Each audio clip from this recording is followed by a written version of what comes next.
Hi, welcome to Medventure Talks Beyond the Syllabus. I'm Fauza and this is Dr. Aditya. നമ്മൾ ഇന്ന് സംസാരിക്കാൻ പോകുന്നത് Covid വാക്സിനും അതിൻ്റെ സൈഡ് എഫക്ട്സിനെയും പറ്റിയാണ്. നിങ്ങളെല്ലാവരും കോവിഡ് വാക്സിൻ എടുത്തവരാണ് അല്ലേ? ഞാൻ ഫസ്റ്റ് ഡോസ്, സെക്കൻഡ് ഡോസ്, അതേപോലെ ബൂസ്റ്റർ ഡോസും എടുത്ത ആളാണ്. So in today's episode, we will discuss about what to expect once you take the vaccine. So COVID-19 vaccine എടുക്കുമ്പോൾ എന്തുകൊണ്ടാണ് ഇങ്ങനെ ഒരു സൈഡ് എഫക്റ്റ് വരാനുള്ള കാരണം എന്താണ്? സോ മെയിൻലി നമുക്ക് വാക്സിനേഷൻ നമ്മൾ ചെയ്യുമ്പോഴാണ് നമ്മുടെ ബോഡിയിൽ ഇമ്മ്യൂൺ ആക്ടിവേഷൻ ഉണ്ടാകുന്നത്. സിംപ്ലി പറഞ്ഞാൽ വാക്സിനേഷൻ കാരണമാണ് നമുക്ക് ഇമ്മ്യൂൺ ആക്ടിവേഷൻ ഉണ്ടാകുന്നതെന്ന് നമുക്ക് പറയാം. സോ ഇതിൻ്റെ മെയിൻ റീസൺ ഇപ്പോൾ എന്താണ് വാക്സിനേഷൻ നമ്മുടെ ബോഡിയിൽ ചെയ്യുന്നതെന്ന് വെച്ചാൽ നമുക്കൊരു പാത്തോജൻ കാരണം ഒരു ഇൻഫെക്ഷൻ ഉണ്ടാവും. അതല്ലാണ്ട് ആ പാത്തോജൻ ഇല്ലാണ്ട് നമ്മുടെ ബോഡിയിൽ ഒരു ഇൻഫെക്ഷൻ സ്റ്റിമുലേറ്റ് ചെയ്യുകയാണ് വാക്സിനേഷൻ ചെയ്യുന്നത്. സോ ഇതെന്തിനാണെന്ന് വെച്ചാൽ നെക്സ്റ്റ് ടൈം നമുക്ക് ആ ഒരു ഡിസീസ് വരുമ്പോൾ ഈ വാക്സിനേഷൻ കാരണം നമുക്ക് നമ്മുടെ ബോഡിയിലൊരു മെമ്മറി ക്രിയേറ്റ് ചെയ്യും.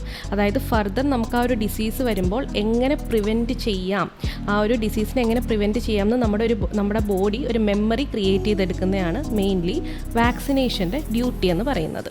മറ്റെല്ലാ വാക്സിൻസിനെയും പോലെ തന്നെ COVID-19 വാക്സിൻ എടുക്കുന്നവരിലും കോമൺലി കാണുന്ന കുറച്ച് സൈഡ് എഫക്ട്സ് ഉണ്ട്.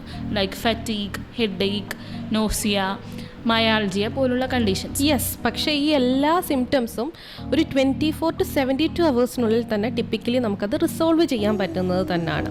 പിന്നെ അതേപോലെ നമുക്കൊരു ഇമ്പോർട്ടൻ്റ് ആയിട്ടുള്ളതാണ് നമുക്ക് ഫൈസറിൽ നിന്നുമൊക്കെയുള്ള mRNA വാക്സിൻസ്. സോ ആ ഒരു വാക്സിൻസിൻ്റെ മോസ്റ്റ്ലി സിംറ്റംസ് സെക്കൻഡ് ഡോസിന് ശേഷമാണ് കൂടുതലായിട്ടും അതിൻ്റെ ഒരു പീക്ക് ലെവൽ കാണിക്കുന്നത്. ഓക്കെ, ബട്ട് നമ്മുടെ അഡിനോ വൈറൽ വാക്സിൻസ് ആയിട്ടുള്ള ആസ്ട്രാസിനിക്കയുടെ വാക്സിൻസ് ഒക്കെ റിയാക്ടോജനിസിറ്റി കാണിക്കുന്നത് അതിൻ്റെ ഫസ്റ്റ് ഡോസ് കഴിയുമ്പോൾ തന്നെ കാണിക്കാറുണ്ട്. നമ്മുടെ ക്ലിനിക്കൽ ട്രയൽസിൽ നിന്നും പോസ്റ്റ് മാർക്കറ്റിംഗ് സർവൈലൻസ് സ്റ്റഡീസിൽ നിന്നൊക്കെ പ്രൂവ് ചെയ്തിട്ടുണ്ടായിരുന്നു അത്. യെസ്, അതേപോലെ മറ്റൊരു സൈഡ് എഫക്റ്റ് ആണ് ടെമ്പററി ലിംഫഡിനോപ്പതി. മോസ്റ്റ്ലി ആക്സിലറി റീജിയൻസിലാണ് ഇത് കാണുന്നത്. സോ ഈ സിംറ്റംസ് എല്ലാം നമുക്കിതുപോലെ വാക്സിൻസ് കൊടുക്കുമ്പോൾ വരുന്നതാണ്. പക്ഷേ according to the clinical trials 80%ഓളം ഇതുപോലുള്ള mild to moderate symptoms self ലിമിറ്റിങ്ങുമാണ്. നമുക്ക് അത്രയും ഒരു സിവിയർ കണ്ടീഷൻസിലോട്ട് പോകുന്നില്ല. സോ സെൽഫ് ലിമിറ്റിംഗ് സ്റ്റേജ് ആയതുകൊണ്ട് തന്നെ നമുക്കത് ഈസിലി പ്രിവെൻറ്റബിളുമാണ്.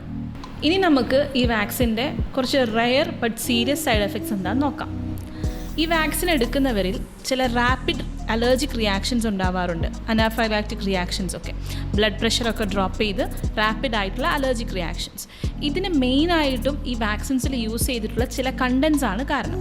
ലൈക്ക് പോളിയെത്തിലീൻ ഗ്ലൈക്കോൾ, പോളിസോർബൈറ്റേറ്റി, ഈ കണ്ടൻസ് ഒക്കെയാണ് ഈ തരത്തിലുള്ളൊരു റാപ്പിഡ് അലർജിക് റിയാക്ഷൻ ഉണ്ടാവാനുള്ള റീസൺ. യെസ്, ഇങ്ങനത്തെ ഒരു റിയാക്ഷൻസ് ഉണ്ടാവാറുണ്ട്. പക്ഷേ മെയിൻലി നമ്മൾ നോക്കുകയാണെങ്കിൽ ഔട്ട് ഓഫ് 1 million ഡോസ് ഒരു 2 to 3 കേസസിൽ ഇങ്ങനത്തെ റിയാക്ഷൻസ് കാണിക്കുന്നുള്ളൂ. അതുകൊണ്ടാണ് നമുക്കൊരു വാക്സിനേഷൻ, നമ്മളിപ്പോൾ ഒരു ഹോസ്പിറ്റലിൽ പോയിട്ട് ഒരു വാക്സിൻ എടുത്ത് കഴിഞ്ഞാൽ ഒരു 15 to 30 minutes നമുക്ക് പോസ്റ്റ് വാക്സിനേഷന് ശേഷം ഡോക്ടേഴ്സ് നമ്മളെ മോണിറ്ററിങ് ചെയ്യാറുണ്ട്.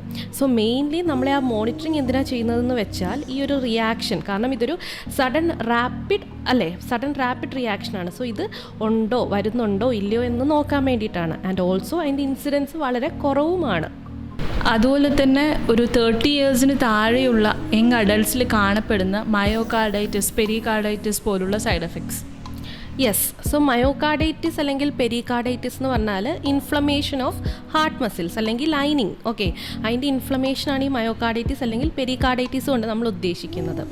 ആൻഡ് യെസ്, അത് നമുക്ക് ഒരു ആൻറ്റി ഇൻഫ്ലമേറ്ററി കഴിക്കുന്നത് കൊണ്ട് അല്ലെങ്കിൽ റെസ്റ്റ് എടുക്കുന്നതുകൊണ്ട് നമുക്ക് പ്രിവെൻറ്റ് ചെയ്യാവുന്നതാണ്. പക്ഷേ നമ്മൾ വേറൊരു കാര്യം ചിന്തിക്കേണ്ടത്, നമ്മളെപ്പോഴും പറയും COVID-19 വാക്സിനേഷൻ കാരണമാണ് നമുക്കിതുപോലത്തെ സൈഡ് എഫക്റ്റ് വരുന്നതെന്ന് നമ്മൾ പറയുന്നുണ്ട്. ബട്ട് ഒന്ന് ചിന്തിച്ച് നോക്കൂ, COVID-19 കാരണം ഇത് വന്ന ആ ഒരു സൈഡ് എഫക്റ്റിനെ വെച്ച് കമ്പാരിറ്റീവ്ലി വാക്സിൻസ് കാരണം ഉണ്ടാവുന്നത് കുറവാണ്. So what should people do once they experience this side effects? So നമുക്ക് സൈഡ് എഫക്ട്സ് പറഞ്ഞാൽ നമുക്കൊരു 3 രീതിയിൽ തിരിക്കാം: mild, moderate, severe. So mild to moderate symptoms ആണെങ്കിൽ പെർട്ടിക്കുലർലി നമുക്ക് ബൈ റെസ്റ്റ്, അതേപോലെ hydration is very important. So hydration, rest and also നമുക്ക് NSAIDs, ഇപ്പം നമ്മൾ പാരസെറ്റമോൾ അല്ലെങ്കിൽ acetaminophen, okay, paracetamol or acetaminophen പോലത്തെ NSAIDs ഉപയോഗിച്ചും നമുക്കത് കൺട്രോൾ ചെയ്യാം. പക്ഷേ ഇപ്പം നമുക്ക് സീരിയസ് ആയിട്ടുള്ള എഫക്റ്റ് വരികയാണ്, അതായത് ഇപ്പം ഷോർട്ട്നെസ് ഓഫ് ബ്രെത്ത് വരികയാണ്, അല്ലെങ്കിൽ ചെസ്റ്റ് ടൈറ്റ്നസ് വരികയാണ്, അങ്ങനത്തെ എന്തെങ്കിലും കണ്ടീഷൻ, സീരിയസ് ആയിട്ടുള്ള ഒരു കണ്ടീഷൻ വരികയാണെങ്കിൽ വി ഷുഡ് ക്ലിയർലി മോണിറ്റർ. നമുക്കൊരു ഹോസ്പിറ്റലിൽ പോയിട്ട് പ്രോപ്പർ മോണിറ്ററിങ്, ഒരു പ്രോപ്പർ ഹെൽത്ത് ചെക്കപ്പ് നമ്മൾ എടുക്കണം. പ്രോപ്പർ മോണിറ്ററിങ് നമ്മൾ പ്രോപ്പറായിട്ട് തന്നെ ഇമ്മീഡിയറ്റ് ആയിട്ട് തന്നെ നമ്മൾ ചെയ്യേണ്ട ആവശ്യമുണ്ട്. ആൻഡ് ഇങ്ങനത്തെ സൈഡ് എഫക്ട്സ് വരുമ്പോൾ നമ്മളത് എപ്പോഴും റിപ്പോർട്ട് ചെയ്യണം. Yes, that is important. കാരണം ഫ്യൂച്ചറിൽ നമുക്കതൊരു ഗൈഡ് ലൈനാണ്, എങ്ങനെ ഈ സൈഡ് എഫക്ട്സ് വന്നു, എന്തുകൊണ്ട് വന്നു എന്നുള്ളതൊക്കെ ഒരു സ്റ്റഡി നടത്താൻ നമുക്കിത് യൂസ്ഫുൾ ആവും. സോ ടു റാപ്പ് അപ്പ്, ഈ സൈഡ് എഫക്ട്സ് എല്ലാം ഇൻഡിക്കേറ്റ് ചെയ്യുന്നത് നമ്മുടെ ഇമ്മ്യൂൺ സിസ്റ്റം പ്രോപ്പർലി അതിനെ മാനേജ് ചെയ്യുന്നുണ്ട്, അല്ലെങ്കിൽ ഇമ്മ്യൂൺ സിസ്റ്റം ആക്ടിവേറ്റ് വർക്ക് ചെയ്യുന്നുണ്ട് എന്നുള്ളതാണ്. അതെ, അതേപോലെ നമുക്ക് ഈ സൈഡ് എഫക്ട്സ് വരുമ്പോഴും മോസ്റ്റ്ലി എല്ലാം നമുക്ക് മാനേജ് ചെയ്യാൻ പറ്റുന്നതാണ്, സെൽഫ് ലിമിറ്റിംഗ് തന്നെയാണ്. പിന്നെ അതേപോലുള്ള സീരിയസ് ആയിട്ടുള്ള സൈഡ് എഫക്റ്റ് വരുമ്പോൾ ഹെൽത്ത് അതോറിറ്റി അതിനെ പ്രോപ്പറായിട്ട് മോണിറ്റർ ചെയ്യുന്നുണ്ട്. നെക്സ്റ്റ് സ്റ്റെപ്പ് അതിന് എന്തെടുക്കണം എന്ന് ഹെൽത്ത് അതോറിറ്റി പ്രോപ്പറായിട്ട് അത് മോണിറ്റർ ചെയ്യുന്നുമുണ്ട്. എക്സാക്ട്ലി. നമുക്ക് COVID-19 കൊണ്ടുണ്ടാകുന്ന ദോഷത്തേക്കാൾ എത്രയോ ഈ വാക്സിൻസ് എടുക്കുമ്പോൾ നമുക്ക് യൂസ്ഫുൾ ആണ്. യെസ്, നമ്മളത് മറക്കാൻ പാടില്ല. നമുക്ക് ആ ഒരു ടൈമിൽ ആ COVID-19 പ്രിവെൻറ്റ് ചെയ്യാൻ ഏറ്റവും ഹെൽപ്പ് ചെയ്തത് അതിൻ്റെ വാക്സിനേഷൻ തന്നെയാണ്. സോ നമ്മളെപ്പോഴും ഒരു ക്രെഡിബിൾ സോഴ്സ് അല്ലെങ്കിൽ ഒരു സയൻറ്റിഫിക് റിസോഴ്സുമായിട്ട് നോക്കിയിട്ട് വേണം നമ്മളൊരു വാക്സിനെ നമ്മളിങ്ങനെ അതുപോലെ കുറ്റം പറയുക, അല്ലെങ്കിൽ ആ സൈഡ് എഫക്റ്റ് കാരണമാണ് എന്ന് പറയുന്നതിന് മുമ്പ് എന്തുകൊണ്ട് എന്നുള്ള പ്രോപ്പർ ക്രെഡിബിൾ റിസോഴ്സിൽ നിന്ന് നമ്മൾ പ്രോപ്പറായിട്ടത് മാനേജ് ചെയ്യണം, നോക്കുകയും വേണം. സോ എനിക്കിപ്പോൾ എല്ലാവരോടുമായിട്ട് പറയാനുള്ള എന്താണെന്ന് വെച്ചാൽ, science evolves but good evidence always matters. So that's all for today's episode. If you found this valuable, please like, share and leave your responses.